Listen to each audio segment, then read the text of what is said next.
जामशोरे में एहसास किफ़ालत आयल 2000 रुपयनि में डिवाइस होल्डरन पारां 200 रुपया कटौती करण ऐं फिंगर प्रिंट्स हटाइण खां पोइ इमदादी रक़म हड़प करण ख़िलाफ़ मुस्तहिक़ औरतुनि एहतिजाज कयो आहे।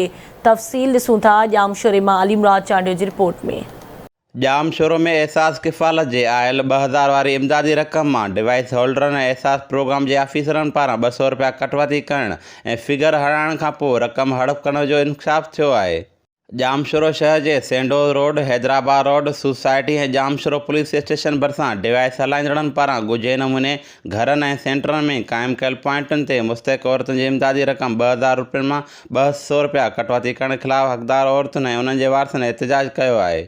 सभिनि जा 200 कचा वञे, अलाए केतिरियूं मायूं बेहोश थी वयूं। असांखे 2000 में 200 कटियो पोइ मिले के नहीं के सुबह का आया, सुबह का वठी आया न कुछ आना आउं तो बेहोश थी वई। पैसा के नहीं मिलिया सुबह का असीं लंघना वेठा आहियूं, असांखे पैसा नथा ॾीनि, वेठो तमाशा ॾिसनि सभिनि जा उन्हनि जा नंबर अचनि पिया त असीं दरबदर थी विया आहियूं। मायूं पैसा कटिनि था मूंखां 1800 200-300 रुपये हिकिड़े सां जे ॾींदो त हलायूं न त सिस्टम पैसा त 200 कटिनि था। 9 बजे आयल आहियूं, असांखे भीड़ में अचो निकिरूं। जामशोरे जे सियासी समाजी अॻुवाननि मुतालबो कयो आहे त जामशोरे में डिवाइस मालिकनि माशूक भुट्टो, आशिक भुट्टो, लियाकत खोसो, दिलबर भुट्टो, शोएब आमिर ऐं संदसि भाङे भाईवार सरकारी अमलदार फ़हीम जमाली ख़िलाफ़ कार्रवाई करे इमदादी रक़म मां कटौती करण जो सिलसिलो बंदि कयो वञे। अलीमुराद चांडियो, आवा TV, जामशोरो।